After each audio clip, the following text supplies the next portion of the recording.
Hey, welcome back, everybody, for another episode of our Capital Finders interview show. This week, we have Linda Tilson with us again. You all remember Linda's first visit with us was absolutely amazing. And based off some of the questions from that interview, we think it'd be great to go through interview questions that are really hard to answer. And Linda has a great way of describing those. So welcome back, Linda. Thank you for having me. And yes, those killer questions that you get asked at the interview and you're like, how on earth do I answer these and come out not putting myself in a place where I'm not going to represent myself or somebody else well? And so some of the questions that have been the hardest that I've gone through, and ones that I have also turned around and asked people coming in, and only because I want to get an assessment of how they might handle a typical real scenario. And people aren't always going to be in that agreeable, pleasant space. And so one of the ones that can get asked is, what do you do when your supervisor or manager makes a decision that you disagree with? And so that one there is loaded. Yeah. You are on the my. hot seat. And so the advice that I give to that one is tell the truth, but do it in a way that's constructive, and do it in a way that you would move through it and give the other person a little bit of grace, and not do something that would be detrimental to your character or how you show up. And so with that one, the response that I would give or would like to see is this one. I had a supervisor that made a decision that I didn't agree with, but I just didn't know how I could get on board without understanding a little bit of how they arrived at that decision and why we needed to do X, Y, Z.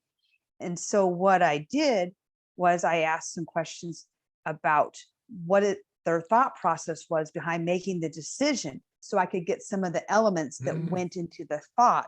I thought if I could know the different questions that they had asked themselves and how they know what they know and why they came to that decision, then at least even if I still didn't agree, I would have a clear idea of the why behind it. And I could support the decision, even though it may or may not have resonated with me as strongly as it did to the person that needed to implement something. So I want to see if I can remember all that. The idea in answering that question is to discover more about the company and the job, and because the interview is always a two-way street. So it's really to display that as the candidate, we want to come across in a genuine, honest way of who we really are, and to recognize it's okay to disagree with the boss's decision. It's more important even than the disagreement then is to find out how we would go about asking what led you to that decision. I want to be on board with this. There's something I'm missing here. Can you help me grasp this a little better? So yeah, that's really powerful. So does that kind of answer work in an interview? I mean, is the interview asking this question because they're trying to trip us up, or are they asking because they really want to know? What they're asking is, can this person be told a decision that they may or may not agree with, and can they act in a professional, responsible way? And we don't want the person necessarily to not challenge things, but we want them to do it in a constructive way. So we want to know, is that person going to speak up and ask questions, or are they just going to, silently accept it, but then have resentment? And then that part is going to show up in the work that they do and the thing that they might have to uphold. It may or may not happen. They may choose to skirt it, go around it, change up how they could partially support that decision. And so all those things happen. And so that's really what you're assessing.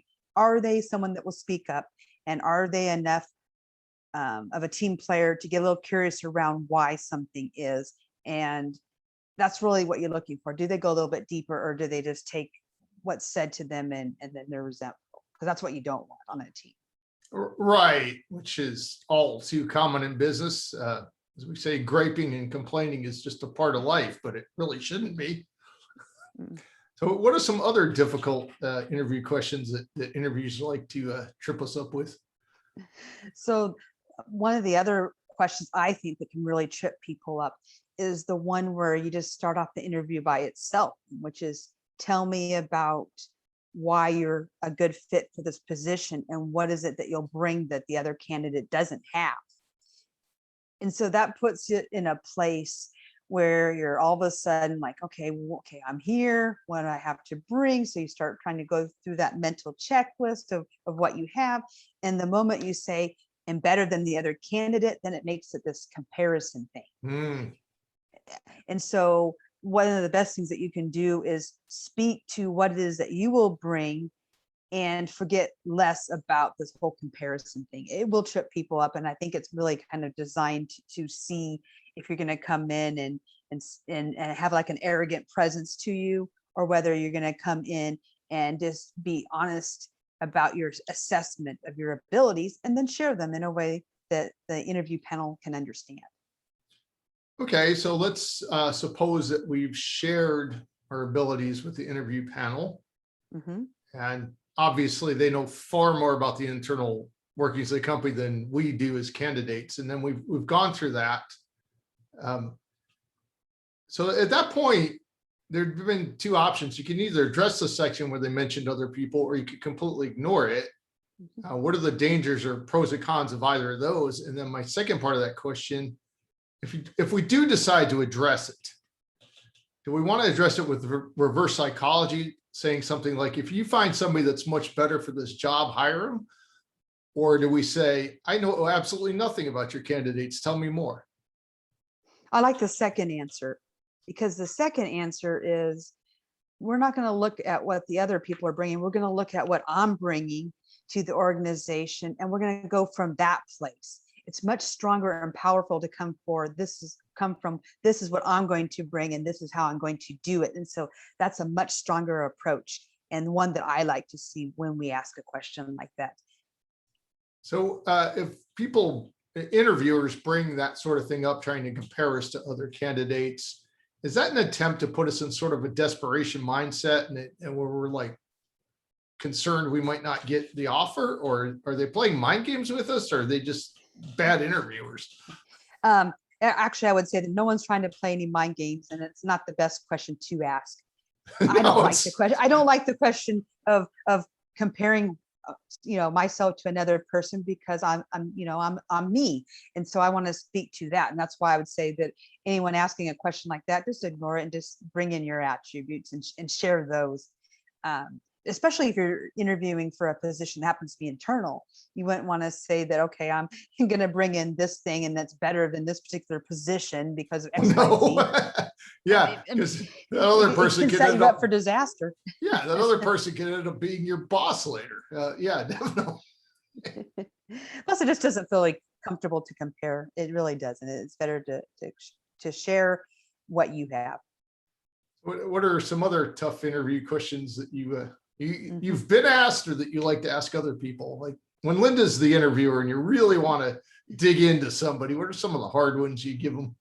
Okay, so I like the famous, tell me about a time when you worked with a difficult coworker. What was it that was going on, and what did you do to be able to work through the situation? Oh, I hate that question. Most people do. And that's another one that can trip you up, because you want to make sure that you are not using any personal identifying characteristics as far as names, positions, whatnot.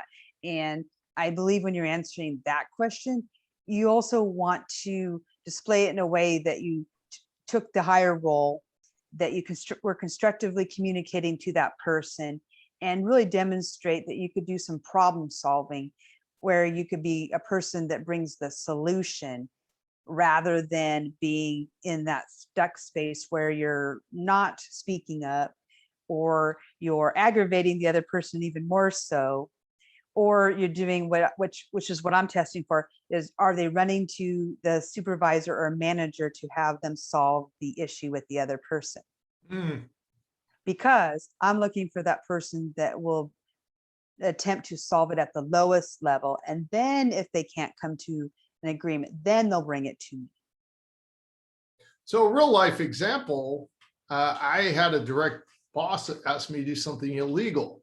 Mhm, I told him no. mhm. And because this was a, man-to-man conversation, it might have been a little different than if there had been women in the room. But neither one of us walked out of there upset. It was just like, that's what he wanted. I wasn't going to do it. So I just wouldn't do it. And then he went and did it himself. Now, that's not an answer I should ever give an interviewer. I discovered to my own detriment many years ago. Because all they wanted to do was more details. It derailed the interview, and it didn't really let me show my problem solving abilities. And the reason I mentioned this to you folks in our audience is just, these things happen far more often than you might realize. That's not a good answer. What I learned to do was give an answer about a specific time when there was a difficult person that wasn't doing their job because they had no interest in it. So I gave the interviewer the answer like this. My coworker wasn't holding up their end of things. I went and spoke to them one-on-one outside work, nobody around. What's going on, man? They shared with me some things, and we figured out what I could do to help them get back up to speed, which is what they really wanted to do. And that answer really seems to help interviewers figure out that I'm there to solve problems. So if you heard an answer like that, would you rule me out, or is there a better way to answer that? Well, it would definitely add some flavor to my afternoon of wondering what exactly that you two were talking about. Yes, it would get my attention. Would it get what I wanted in the interview, which is to find out if you're a problem solver? No. But the one thing that it would tell me is that you can stand up for yourself and you wouldn't do something that you found as illegal. And so that would be a plus. But yes, I think that being selective in the different answers that you might want to bring to an interview is the better road to go. Think about how you will be perceived, the situation, and that's just a way that I prefer that people would go rather than bringing up the controversial things. That's probably not the time and space really to do that. And so had you redone that question, would you have used that example at all, and you'd said it differently, or not? No, not at all. No. Yeah, so But I mentioned it because, listeners out there are from all different parts of the world and different ages and different, genders, and there might be people out there making the same mistake I did. So the interviewer doesn't necessarily need to know about something really major like that, right? They need to know an example of how you worked with somebody that was hard to work with. exactly, and that's really it. The problem solving and speaking up, those are the two competencies that come from a question like that. And so you brought up a good point. We're here today to talk about some of these difficult questions. So when you get in the hot seat, you know exactly how you could approach it and do it with confidence. And then because we've gone through interviews and we've given interviews as the interviewer, we can tell you stories all day long about the things that people say and do that really cost them that second interview or the offer to that position. And so what we want is for you to come out in a much better space. So what's your next question up on your list there? Let's see, because we had a whole You have laundry list of so these. many. Let's see. So we've had the boss that you disagree with, the person that's hard to work with, the comparison. I think that another one that could use some, advice on is when you get to the very last question and they ask you if you have any questions. That doesn't have to be a difficult question. It actually can be the one that you use as a home run. And the reason why I say that is because you want to, before you wrap up that interview, you want that interviewer and the panel members to see you as that person that's going to come in that new role, and you're going to do XYZ. So it's not the time to ask, can I work a flexible schedule? What are the benefits? When will I be able to be eligible for a promotion or advance? Those are things that people ask. And I'm like, you don't need to be asking about your schedule and advancement all in that first initial interview. There's ways that you can ask that at other times. And so really it's about asking the question and asking it powerfully. What do you think are the biggest challenges in this position? And what is the focus for the next 6 months? And you're doing that in a way to set up, okay, there's going to be challenges. I'm going to face them. I'm going to be a person that's going to do that. What are the things that I could actually be working on now, or when I first get in there, to make sure that we solve problems, turn off issues, and move through and meet goals? That's how you want to lead the interview. That's one of the most powerful things that you can do. And so when people ask those other questions, they have no power in them at all. If anything, they detract from the experience. So everything you said prior to that point, people don't remember that. They remember how you answered that last question where you ask if the panel a question that has some relevance to what you have just heard. It also tells me, if you're, as an interviewer, if you're paying attention.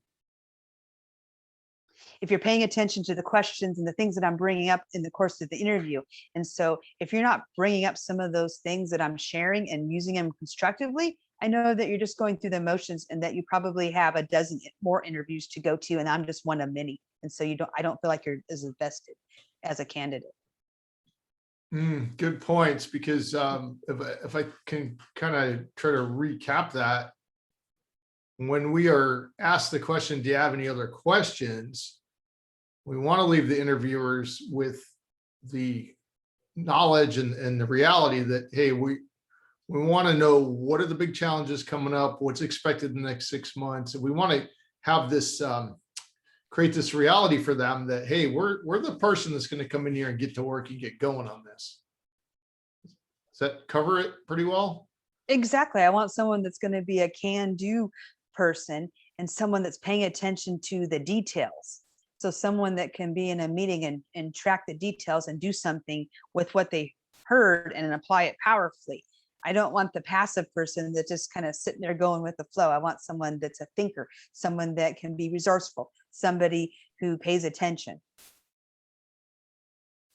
Now, what are some other things that people might get tripped up with? I know you've got a whole list of them there, but particularly now in most of the world, people coming off of lockdowns, a lot of these government programs are ending. So people are having to go back to work now. There's not the financial government assistance that has been in place.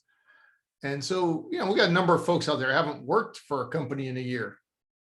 So, of course, the epically classic question, where were you for the last year? Or why is this gap on your resume? Should everybody give the same answer? Say, yeah, well, we were on lockdown, so I was, sitting home binge watching Netflix. Or do we talk about our hobbies? Do we talk about, oh, we started 4 podcasts and 6 newsletters? I mean, what does the interview really want to hear these days in response to that kind of question? Well, I think that they want to hear some honesty around things, but I don't think they want to just hear, well, it's been the pandemic. I lost my job. I've been out of work for the last year and a half. And so I'm just now getting back into the interview scene, and that's why I'm here today. No, there's got to be some things that you were doing to be proactive or productive. And so if you started a podcast, if you were applying for positions, or maybe you even started taking a class to polish up on some of your skills, or you wanted to learn a new trade and you're doing some things around that, then that's what you would want to share, that you actually did something with your time that was constructive. Now, it's not to say you couldn't do something that's more on the hobby level. I think that that's okay, because there's many things that we do in an unpaid capacity that give us transferable skills that can be applied to a position. So I have no problem with somebody sharing that. There's also the situation too, I've interviewed people where they did have to leave the workforce to take care of an aging parent or a sick child, and they were off for like a year and a half, and they came and honestly shared that that's what they had done. but they also had some other things that they were doing, even though they were taking care of that thing that needed to happen for their family. And so it's one of those times where you want to tell the truth, but at the same time, be mindful about what it is that you're sharing, because think about what the other candidates are going to bring to the table. And if you're that one that said you sat back and watched Netflix for the last year and a half, I don't think it's going to get you hired, at least not by me.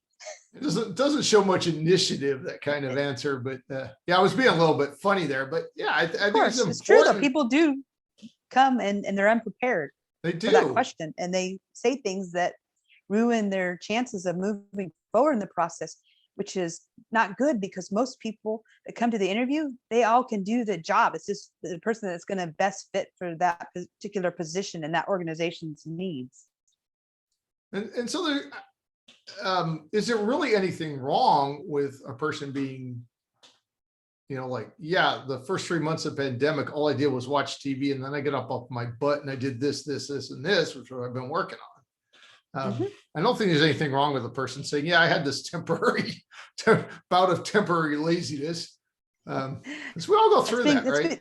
It's being honest. Yeah. Yeah, 'cause we don't want people just giving us the answers we want to hear either, because once you set the stage for something that's not really true, just to have that front facing, it's gonna be really hard to keep up in the workplace when you are hired, and then the real you comes out. So be you, be smart, and really just be respectful in how you carry yourself and in the job that you're applying for.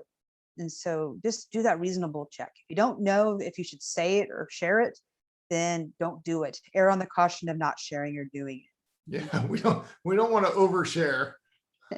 This is not hanging out with friends. This is a serious interview. People are going to pay us money to fix a problem. Yes. So you personally, what's the funniest interview question someone's ever asked you? What's the dumbest, and what was the toughest one for you to answer? Okay, so it was more of a question around being illegal. when I first was interviewing, I was asked one of those questions that you're not allowed to ask. They said, I know that you can choose not to answer this, and I'm not supposed to ask you, but I'm going to ask you anyway. Are you married and do you have kids? Something along those lines. And I thought, you know what? I do want to get into the workforce. I'm a little questioning the integrity of what's going on here, but considering the industry that it was in, I could see why it would come up in this way.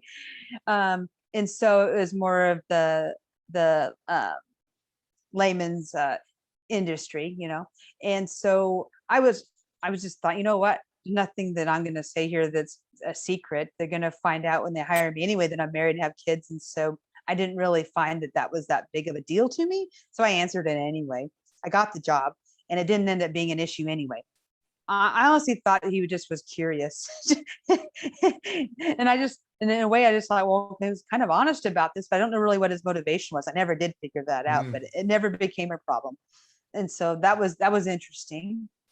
Another hard one that I had to answer, and that's probably one of the ones that we talked about earlier. It's more about what would you do if your, manager made a decision that you didn't agree with. How would you go about that? Because that's a hard one there. Because if you're going in for a position where you're going to have other managers that you're going to have as your support, to be able to answer that in a way. And just know that they're going to go and check references and things. And so whatever you do say, whether you say something that's constructive or destructive, just know they're going to validate what you said, because a lot of good interviewers, they will validate your answers. And so again, you want to be truthful about what's going on, but not so truthful that if you don't get that job, you still have to go back to and work for that person that that you just described, that you didn't agree with their decision. Yeah. So, yeah, I think this is something that comes up a lot. Certainly, we work with a number of startups and early stage companies, and this whole question of what's legal to ask and what's not is really kind of hard for the interviewer, I think, in that sort of situation of business, because you're going to be spending, 50 plus hours a week with this individual. And you want to make conversation, you want to build some rapport. And if you ask the wrong question, you can get in a lot of trouble. So it's like, but you still got to get to know the person. So how do you do that, Linda? How do you, as Oh, an okay. interviewer, ask people about, who they are, or, particularly who are they outside work? How do you get to that without, crossing that boundary? Like, I think in my case, I wear my wedding ring. So if someone asks me about that, um, which doesn't happen often, but if someone does ask, I'm like, yeah, I'm married to a 6-foot redhead. Dude, I'm so happy. I mean, that's my response. But I know that's not a legal question to ask. So how do Yeah, you how so do you get there's to know the person? so there's ways around that. You can actually ask a person what it is they like to do outside of work. Hmm. And that's going to get you whether or not they spend it with family, loved ones, what type of other skill sets they might have. People will share those. And I don't think there's anything wrong with that. I don't think we should be so tied down to to tiptoeing through the questions that we can't get to know a person. I think that's okay. The moment it's not okay is when you use that information as a bias, as to exclude somebody in a way where you have everybody being equal, and then you find out this one thing that goes against your value system, let's say, and then all of a sudden they're thrown out of the mix. That's Ah, why you're not supposed to ask those questions. But if you're using them to learn that they have a skill of podcasting, and that's really interesting to find out, then you know that, okay, if you ever need to do any kind of creative interviewing or presentations, they might be someone that'd be great on your team and love doing it. So that's a great use of that information. It's the so other things where it's not so good where you use that information. Mhm.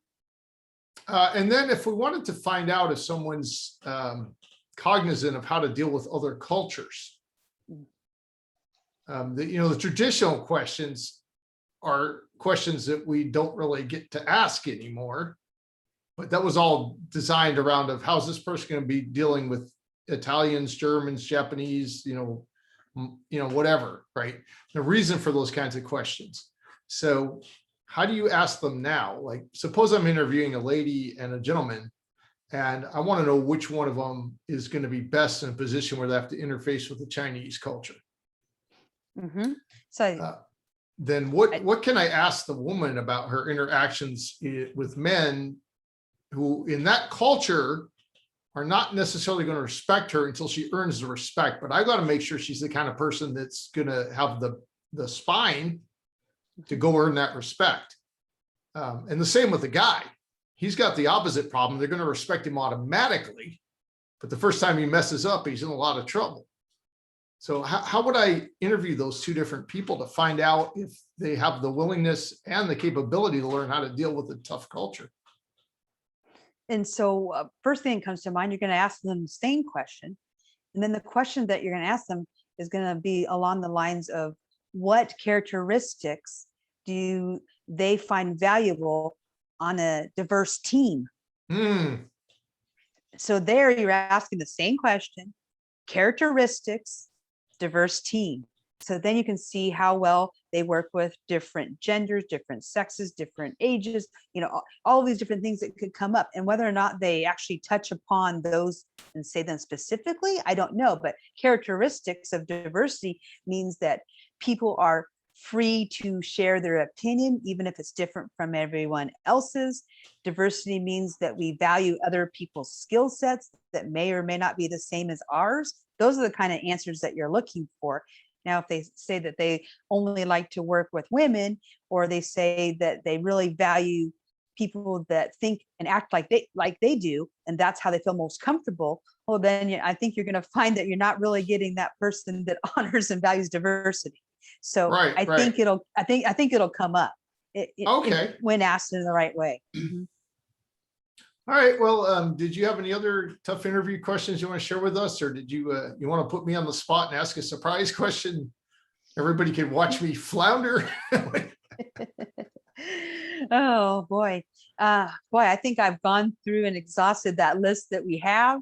I Okay. don't know about you, but maybe you have something out there that we hadn't talked about that we should consider.